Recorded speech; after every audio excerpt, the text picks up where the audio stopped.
जय श्री कृष्ण राधे राधे जय मा लक्ष्मी नमस्कार बंधु बान्धवीসকল स्वागतम जनाइছো আপোনালোকক অন্য এটি নতুন ভিডিঅলৈ আমি সকলোৱে জানো যে শাৰদীয় দুৰ্গা পূজাৰ পাছতে মা লক্ষ্মীৰ আগমন ঘটে আমি মা লক্ষ্মীৰ পূজা কৰো আমি মা লক্ষ্মীৰ পূজাৰ লগতে এনেকুৱা কিছুমান কাম কৰো যিখিনি কামে আমাৰ ঘৰলৈ মা লক্ষ্মীৰ আগমন ঘটায় আৰু আমাৰ ঘৰখনত সুখ শান্তি আৰু সমৃদ্ধিৰে ভৰপূৰ কৰি তোলে এই পবিত্ৰ পূৰ্ণিমাতে মা লক্ষ্মীৰ পূজা কৰা হয় আৰু এই পবিত্ৰ পূৰ্ণিমাতে আমাৰ হিন্দু ধৰ্মৰ লোকসকলৰ ঘৰত ব্ৰত পালন কৰা হয় উপবাসে থাকে ঘৰত পূজা কৰে ঘৰ পৰিষ্কাৰ কৰে আৰু এনেকুৱা বহুতো কৰ্ম আছে যিখিনি আমি কৰো আৰু ইয়াৰ মাজত এনেকুৱা বহুত কৰ্ম আছে যিখিনি কৰ্ম আমি কৰিব নালাগে আমি হয়তো কেতিয়াবা ঘৰখনৰ লৰালৰিকৈ সফা চিকুণ কৰোতে বা কিবা কিবি আমি ইটো হিটো কৰোতে হয়তো এই ভুল কৰি দিব পাৰো গতিকে এই ভিডিঅ'টোৰ মূল উদ্দেশ্য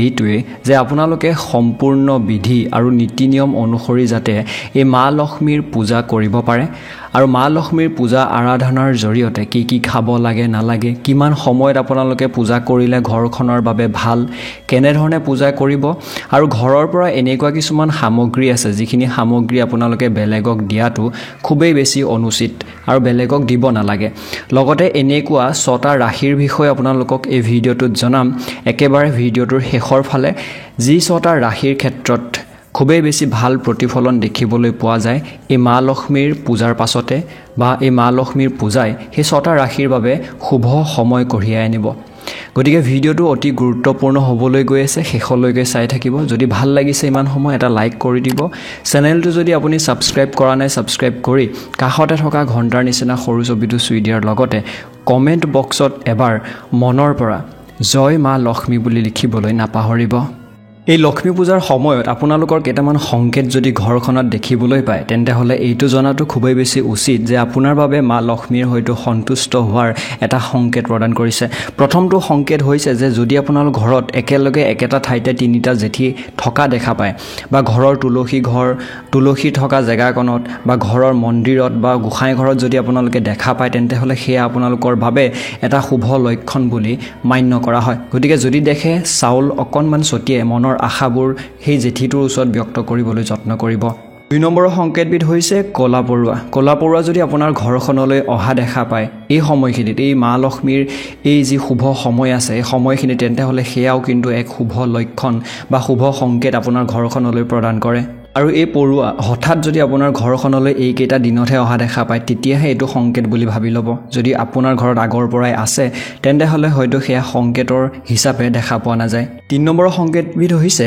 সপোন যদি আপুনি সপোনত বাৰে বাৰে টকা পইচা বা ধন সম্পত্তিৰ লগত কিবা বস্তু দেখা পায় তেন্তে হলে গম পাব যে সেয়া আপোনাৰ বাবে এক শুভ সংকেত প্ৰদান কৰিছে আপোনাৰ ঘৰখনৰ বাবে বা আপোনাৰ জীৱনত আহিবলগীয়া সময়ৰ শুভ সংকেত প্ৰদান কৰিছে ইয়াৰ পিছৰ সংকেতবিধ হৈছে শংখৰ শব্দ যদি আপুনি বাৰে বাৰে কেতিয়াবা ধৰি লওক কৰবাত উলাই গৈছে এই সময়খিনিত আৰু বাৰে বাৰে আপোনাৰ কাণত শংখৰ শব্দ শুনিবলৈ পাইছে তেন্তে হলে সেয়া এটা শুভ সংকেত আপোনাৰ বাবে প্ৰদান কৰা হয় ইয়াৰ পিছৰ সংকেতবিধ হৈছে পখিলাৰ আগমন আপোনাৰ ঘৰখনলৈ যদি পখিলাৰ আগমন হয় এই সময়খিনিত সেয়াও এটা শুভ সংকেত বা মা লক্ষ্মীৰ এক শুভ প্ৰতিফলন হিচাপে আপোনালোকৰ ঘৰখনলৈ প্ৰদান কৰে ইয়াৰ পিছৰ সংকেতবিধ হৈছে যদি আপোনাৰ ঘৰখনলৈ চৰাই আহে আৰু চৰাই যদি বাহ দেখা পায় বা বাহ সাজে তেন্তে হলে সেয়াও কিন্তু এক শুভ সংকেত হিচাপে প্ৰদান কৰে আৰু এইখিনি সংকেত আপুনি ঘৰখনত এই সময়খিনিত বা এই লক্ষ্মী পূজাৰ সময়খিনিত যদি দেখা পায় তেন্তে হলে কিন্তু আপোনাৰ ঘৰখনৰ বাবে অতি শুভ প্ৰতিফলন বা শুভ সংকেত প্ৰদান কৰে এতিয়া জানোৱা হওক যে এই লক্ষ্মী পূজাৰ সময়সূচী বা তিথি কিমান সময়ৰ পৰা আৰম্ভ হৈছে এই তিথি আৰম্ভ হ'ব 6 অক্টোবৰ সোমবাৰে দিনৰ 11:24 পৰা আৰু এই তিথি থাকিব 7 অক্টোবৰ মঙ্গলবাৰ দিনৰ 9:33 গতিকে এইখিনি সময়ত শুভ সময় লক্ষ্মী পূজাৰ বাবে আৰু আমি সকলোৱে জানো এই লক্ষ্মী পূজাৰ সময়খিনি যিহেতু এইখিনি সময়ত পৰিছে গতিকে আমি 6 অক্টোবৰৰ সন্ধিয়া বা সেই সময়খিনিত আমি মা লক্ষ্মীক পূজা কৰিব লাগে বা আমি ঘৰত যি ধূপ ধূনা বা বন্তি বা যেনে ধৰণে আমি পালন কৰো সেই সমূহ সম্পূৰ্ণ বিধি অনুসৰি আপোনালোকে পূজা পালন কৰাটো খুবেই বেছি প্ৰয়োজনীয় আৰু লক্ষ্মী চৰিত্ৰ ঘৰখনত পাঠ কৰিলে আমি সকলোৱে জানো যে ঘৰখনৰ বাবে শুভ প্ৰতিফলন দিয়ে আৰু ঘৰৰ যদি মূল মানুহ গৰাকীয়ে আপোনাৰ ঘৰৰ মূল মানুহগৰাকীয়ে যদি এই লক্ষ্মী চৰিত্ৰ পাঠ কৰে তেন্তে হ'লে সেয়া অতিকৈ ঘৰখনৰ বাবে এক শুভ আৰু শুভ সংকেত প্ৰদান কৰে বিশেষকৈ আপোনালোকৰ ঘৰখনৰ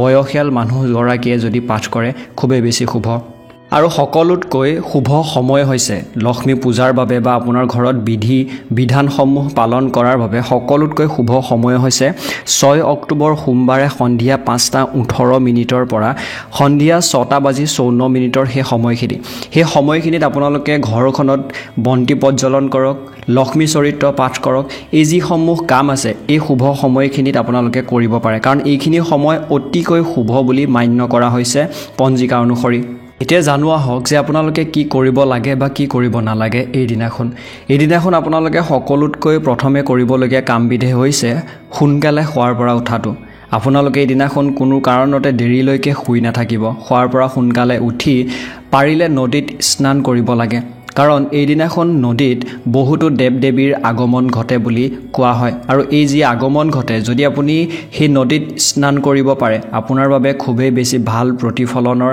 বা ভাল সময়ৰ এটা লক্ষণ বা এটা সংকেত প্ৰদান কৰে এই দিনাখন আপোনালোকৰ ঘৰখনলৈ বা আমাৰ সকলোৰে ঘৰখনলৈ দেৱ-দেৱী বা ভগৱানৰ যেহেতু আগমন ঘটে সেই কাৰণে ৰাতিপুৱা সোনকালে শুৱাৰ পৰা উঠি স্নান কৰি ভগৱানৰ নাম লোৱাটো বা শুৱাৰ পৰা উঠিয়ে ভগৱানৰ নাম লোৱাটো খুবেই বেছি প্ৰয়োজনীয় এই দিনাখন আপোনালোকে আৰু কি কৰিব নালাগে সেয়া হৈছে শুৱাৰ পৰা উঠাৰ পৰাই আপোনালোকে কোনো ধৰণৰ নিন্দা হিংসা অহংকাৰ কোনো ধৰণৰ বেয়া শব্দ বেয়া ব্যৱহাৰ এনেকুৱা ধৰণৰ একো কামেই নকৰিব কাৰণ এইবোৰ যিমানে কৰিব আপোনাৰ ঘৰখনলৈ সিমানে নকাৰাত্মক শক্তিৰ আগমন ঘটিব আপোনাৰ ঘৰখনত সুখ সমৃদ্ধিৰ অভাৱ ঘটিব হাই কাজিয়াৰ সৃষ্টি হ'ব লগতে ঘৰখনৰ মানুহবিলাকৰ মাজত সুখৰ বিপৰীতে দুখৰ সময় আৰু অকামিলা দেখিবলৈ পোৱা যায় গতিকে কোনো কাৰণতে এনেকুৱা ধৰণৰ কৰ্ম কৰাটো উচিত নহয় আৰু বিশেষকৈ মহিলাসকলক বা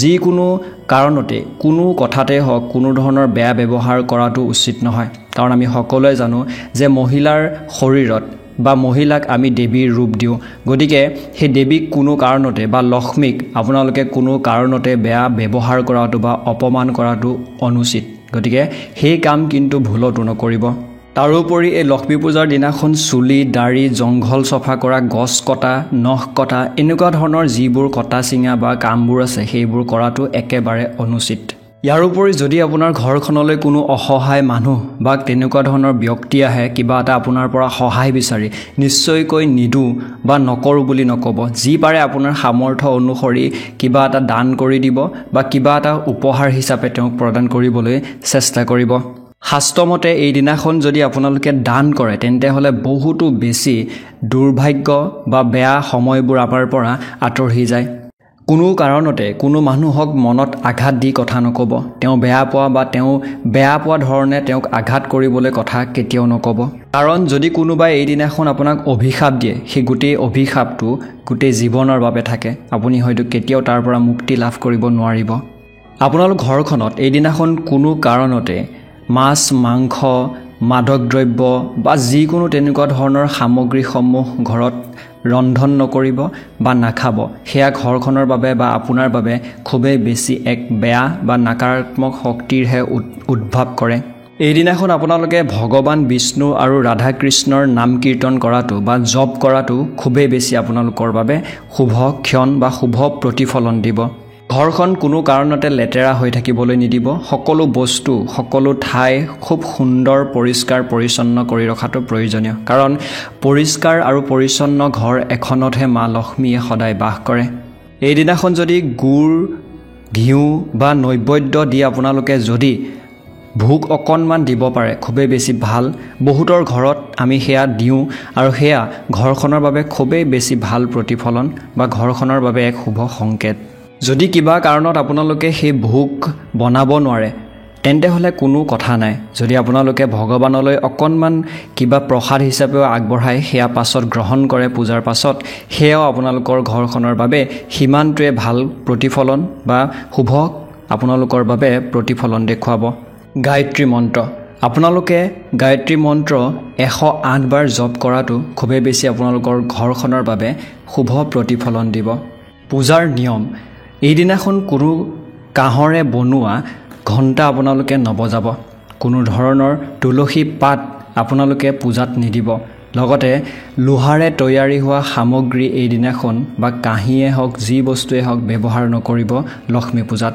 কাৰণ লোহাৰে তৈয়াৰী সামগ্ৰী অলক্ষ্মীৰ পূজাতহে ব্যৱহাৰ কৰা হয়। পূজাৰ সময়ত পাৰিলে ৰঙা বা হালধীয়া ৰঙৰ বস্ত্ৰ নিশ্চয়কৈ পৰিধান কৰিব। এতিয়া আমি জানো আহক যে লক্ষ্মী পূজাৰ সময়খিনিত আমি কি বস্তু খাব নালাগে। সৰ্বপ্ৰথমে আপোনালোকে কোনো ধৰণৰ টেঙা জাতীয় বস্তু খোৱাটো উচিত নহয়, যেনেকৈ নেমু, কমলা, আমলখি, তেতেলী তেনেকুৱা ধৰণৰ বস্তুসমূহ। 2 নম্বৰ, যোনসকলে উপবাসে থাকে তেওঁলোকে দৈ গ্ৰহণ নকৰিব। কাৰণ দৈ শুক্ৰ গ্ৰহৰ সৈতে সৰাচৰ জড়িত হৈ থাকে আৰু সেইকাৰণে আপোনাৰ শৰীৰৰ কাৰণেও এই সময়খিনিত বেয়া। সেইকাৰণে দৈ গ্ৰহণ নকৰিব বা নাখাব। 3, পিঁয়াজ, ৰচুন বা আমিষজাতীয় বস্তু নাখাব। আমি সকলোৱে জানো লক্ষ্মী পূজাত বিশেষকৈ ঘৰৰ মহিলাগৰাকীৰ বহুত বেছি ডাঙৰ ভূমিকা থাকে। সেইকাৰণে মহিলাসকলে কি কৰিব নালাগে বা লাগে তাৰো কিছুমান কথা ইয়াত উল্লেখ কৰা হৈছে। তাৰ ভিতৰত প্ৰথমবিধ কথা হৈছে কোনো মহিলাই কোনো কাৰণতে ভৰি দি কোনো কাম নকৰিব। অৰ্থাৎ দৰ্জাখনেই গুৰিয়াই দিয়া হওক বা কিবা এটা বস্তু ভৰি দি আঁতৰাই দিলে তেনেকুৱা ধৰণৰ কোনো কামেই নকৰিব। কাৰণ আমি সকলোৱে জানো যে সেয়া এক শুভ লক্ষণ নহয় বা সেয়াই আপোনাৰ ঘৰখনৰ বাবে এক দুখ দৰিদ্ৰতাহে কঢ়িয়াই আনিব। দৰ্জাৰ সন্মুখত বহি কোনো ধৰণৰ খাদ্য কোনো কাৰণতে গ্ৰহণ নকৰিব। কাৰণ আমি সকলোৱে জানো যে দৰ্জাৰ যি দুৱাৰদলি আছে সেই দুৱাৰদলিত ভগৱান বা মা লক্ষ্মী বিৰাজমান কৰে বুলি বা সেইফালে দিয়ে ঘৰলৈ দেৱ দেৱীৰ আগমন ঘটে। গতিকে সেই স্থানত বহি কোনো ধৰণৰ খাদ্য খোৱাটো উচিত নহয়। সন্ধিয়াৰ সময়ত ঘৰত ঝাৰু দিবলৈ হাক দিছে। সেই ঝাৰু দিলে বা সেই সময়খিনিত যিহেতু নাকাৰাত্মক শক্তিৰ ঊৰ্জা সক্ৰিয় হৈ থাকে, সেইকাৰণে সেই সময়খিনিত ঝাৰু দিয়াটো খুবেই বেছি বেয়া বুলি কোৱা হয়।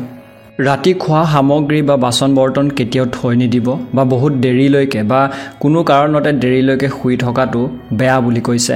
কাৰণ সেইটো এটা বেয়া লক্ষণ বা বেয়া সংকেতহে প্ৰদান কৰে। কেইটামান সামগ্ৰী আছে যিসমূহ সামগ্ৰী এই দিনাখন আপোনালোকে কোনো কাৰণতে বেলেগক দিয়াটো উচিত নহয়। তাৰ ভিতৰত এবিধ সামগ্ৰী হৈছে মহিলাসকলে ঘৰখনৰ যি মহিলা আছে মহিলাই ব্যৱহাৰ কৰা কোনো সামগ্ৰী বা যিকোনো গোপন বস্তু যি কাকো কোনো কাৰণত অকণমান সময়ৰ বাবে হ'লেও ব্যৱহাৰ কৰিবলৈ দিয়াটো উচিত নহয়। সেয়া হয়তো গহনা গাঁঠি বা সেন্দুৰ যিকোনো বস্তুৱে হ'ব পাৰে। এইদিনাখন কোনো কাৰণতে আপোনালোকে দৈ, ঘিউ, চাউল এনেকুৱা ধৰণৰ সামগ্ৰীসমূহ দান কৰাটো উচিত নহয়। কাৰণ এইটো মান্য কৰা হয় যে এইদিনাখন সেইবোৰ সামগ্ৰীৰ লগতে আপোনাৰ ঘৰৰ লক্ষ্মী হয়তো আঁতৰি যায়। ঝাৰু, আপোনাৰ ঘৰত ব্যৱহাৰ কৰা ঝাৰু বা এই দিনাখন কোনো কাৰণতে কোনো মানুহকে ঝাৰু অকণমান সময়ৰ বাবেই হওক বা দান দিয়া তেনেকুৱা ধৰণৰ কোনো কাৰ্য এই দিনাখন কৰাটো উচিত নহয়। লগতে আৰু এবিধ বস্তু আছে যিবিধ বস্তু আপুনি দিব নালাগে। সেইবিধ বস্তু হৈছে টকা। আমি সকলোৱে জানো টকা মানে লক্ষ্মী আৰু লক্ষ্মী মানে টকা। আমি হয়তো সেয়াই আমি ভাবি থৈছোঁ বা সেয়াই আমি ধাৰণা কৰোঁ। আৰু সেইকাৰণে টকাত যিহেতু লক্ষ্মী থাকে বা আমাৰ ঘৰখনৰ বাবে সেয়া এটা শুভ লক্ষ্মী বা শুভ ক্ষণ বুলি আমি ভাবোঁ। সেইকাৰণে টকা পইচা কেতিয়াও কোনো কাৰণতে এইদিনাখন লোকক ধাৰলৈ নিদিব বা কিবা কাৰণত হ'লেও নিদিব। যদি দিবলৈও আছে তেনেকুৱা ক্ষেত্ৰত হ'লেও এই সময়খিনি যোৱাৰ পাছত বা পাছদিনাখন আপোনালোকে দিব, কিন্তু সন্ধিয়া সময়খিনিত কোনো কাৰণতে নিদিব। সেয়া অকল লক্ষ্মী পূজা বুলিয়ে নহয়, কোনো দিনাই সন্ধিয়াৰ সময়খিনিত টকা পইচা লোকক ধাৰলৈ দিয়াটো বা দিবলৈ থাকিলেও নিদিব। এতিয়া আমি জানো আহক যে সেই ৰাশিসমূহ কি কি, যিকেইটা ৰাশিৰ বাবে এই লক্ষ্মী পূজাই এক শুভ প্ৰতিফলনৰ সৃষ্টি কৰিছে বা এক ভাল সময় কঢ়িয়াই আনিছে। মকৰ ৰাশি, মকৰ ৰাশিৰ ব্যক্তিসকলৰ বাবে এই মা লক্ষ্মীয়ে ভাল শুভ সময় কঢ়িয়াই আনিছে। এই লক্ষ্মী পূজাৰ সময়খিনি আপুনি এইটো ভাবি ল'ব পাৰে যে আপোনাৰ বাবে হয়তো ইয়াতকৈ ভাল সময় আৰু কোনো কাৰণতে নাহে। আপুনি এই সময়খিনিত মা লক্ষ্মীৰ খুব সুন্দৰকৈ পূজা কৰক আৰু আপোনালোকে সকলোবোৰ নীতি নিয়ম মানি পেলাই নিজৰ কৰ্মখিনি কৰি যাওক। কাৰণ আপুনি টকা পইচাৰ ফালৰ পৰাই হওক, আপোনাৰ জীৱনৰ মুখ্য যিবোৰ কৰ্ম আছে বা যিবোৰ সিদ্ধান্ত আছে সেই সকলোবোৰৰ ক্ষেত্ৰতে হওক এক ভাল প্ৰতিফলন দেখিবলৈ পাব। নতুন নতুন উৎস আপোনাৰ বাবে মুকলি হ'ব আৰু ভাল ভাল সময় বা টকা পইচাৰ ক্ষেত্ৰত এটা ভাল প্ৰতিফলন আপোনালোকৰ আহিবলগীয়া সময়খিনিত দেখিবলৈ পোৱা যায়। এই তালিকাৰ 2 নম্বৰৰ ভাগ্যশালী ৰাশিবিধ হৈছে কন্যা ৰাশি। কন্যা ৰাশিৰ জাতক জাতিকাৰ বাবে এই মা লক্ষ্মীয়ে এটা শুভ প্ৰতিফলন বা এক শুভ মুহূৰ্ত কঢ়িয়াই আনিছে। কিয়? কাৰণ মা লক্ষ্মীৰ পোনপটীয়া বা প্ৰত্যক্ষ প্ৰভাৱ আপোনাৰ ওপৰত পৰিব। আপুনি বহুদিনৰ পৰা কৰিব বিচৰা কাম, আপোনাৰ আধৰুৱা হৈ থকা কাম, লগতে এনেকুৱা ধৰণৰ কিছুমান কৰ্ম যিবোৰ আপুনি ধৰি লওক আৰম্ভ কৰিব বিচাৰি আছে, কিন্তু আপোনাৰ মনত এটা সন্দেহৰ সৃষ্টি হৈছে যে কেতিয়া কৰিব, কি কৰিব। তেনেস্থলত এই সময়খিনি আপোনাৰ বাবে এটা শুভ সময়। আপুনি এই সময়খিনি ব্যৱহাৰ কৰক আৰু নিজৰ সেই নতুন কৰ্মখিনিৰ সৈতে জড়িত হওক। কাৰণ আপোনাৰ ওপৰত মা লক্ষ্মীৰ লগতে ভগৱান বিষ্ণুৰো কৃপা আছে। গতিকে আপুনি সকলোবোৰ কাম খুব সুন্দৰকৈ নিয়াৰিকৈ কৰি যাওক, খুব ভাল প্ৰতিফলন দেখিবলৈ পাব। এই তালিকাৰ ৩ নম্বৰৰ ৰাশিবিধ হৈছে কুম্ভ ৰাশি। আপোনাৰ বাবে নতুন কাম, ব্যৱসায় বাণিজ্যত বহুত বেছি উন্নতি, লগতে পুৰণি কিছুমান কাম যিখিনি ধৰি লওক আপুনি বহুত দিনৰ পৰা কৰি আছে বা আগতে বহুত কষ্ট কৰি থৈছিলে, কিন্তু তাৰ ভাল এটা সঠিক প্ৰতিফলন বা ফলাফল আপুনি কেতিয়াও পোৱা নাই। তেনেস্থলত আপুনি আজি সেই ভাল প্ৰতিফলন দেখিবলৈ পাব। এটা শুভ সময় আজিৰ দিনটোত আপোনাৰ বাবে কঢ়িয়াই আনিব। অৰ্থাৎ এই লক্ষ্মী পূজাৰ পাছৰ সময়খিনি আপোনাৰ বাবে অতিকৈ শুভ সময় হ'বলৈ গৈ আছে। গতিকে এই সময়খিনি ব্যৱহাৰ কৰক আৰু নিজৰ কৰ্মৰাজিৰ সৈতে সম্পূৰ্ণ নিষ্ঠা আৰু সততাৰে জড়িত হওক। ভাল প্ৰতিফলন থাকিব আৰু মা লক্ষ্মীৰ কৃপা আপোনাৰ ওপৰত সদায় থাকিব। ইয়াৰ পিছৰ ভাগ্যশালী ৰাশিবিধ আহিলে সিংহ ৰাশি। সিংহ ৰাশিৰ বাবেও মা লক্ষ্মীৰ কৃপা যথেষ্ট পৰিমাণে আছে। যদি আপোনাৰ সন্তান প্ৰাপ্তিৰ বাবে অপেক্ষা কৰি আছিলে বা সন্তান প্ৰাপ্তিৰ যোগ দেখা পোৱা নাছিলে, নিশ্চয়কৈ ভাল এটা শুভ সময় আপোনাৰ বাবে। আপুনি সেই ক্ষেত্ৰত বহুত বেছি ভাগ্যৱান বুলি নিজকে ভাবিব। লগতে ব্যৱসায় বাণিজ্য বা আৰ্থিক যিসমূহ বিষয় আছে, সেই আৰ্থিক বিষয়সমূহৰ জৰিয়তেও আপুনি যথেষ্ট ভাল প্ৰতিফলন দেখিবলৈ পাব। গতিকে এই সময়খিনি আপোনাৰ বাবে ভাল। আপুনি নিজৰ কৰ্মৰ সৈতে জড়িত হওক, কিন্তু এটা কথা মনত ৰখাটো আপুনি প্ৰয়োজনীয় যে হাতলৈ অহা সুবিধা আপুনি এৰি দিব নালাগে। লগতে আপুনি সম্পূৰ্ণ সততা আৰু নিষ্ঠা ৰাখিব লাগিব। আপুনি নিজৰ কৰ্মৰ সৈতে ভালদৰে জড়িত হ'ব লাগিব। আৰু অন্যান্য যিবোৰ সামাজিকভাৱে নিজকে প্ৰতিষ্ঠিত কৰাই হওক, সমাজত নিজৰ প্ৰশংসাই কৰাই হওক বা দুই এজনৰ সৈতে আপোনাৰ কামৰ প্ৰশংসা শুনাই হওক বা কামৰ ক্ষেত্ৰত আপুনি প্ৰমোশ্যন পোৱাই হওক, সকলোবোৰ ভাল এটা প্ৰতিফলন বা আপোনাৰ বাবে এটা ভাল আকাৰ লৈ উঠিব। ইয়াৰ পিছৰ ভাগ্যশালী ৰাশিবিধ হৈছে তুলা ৰাশি।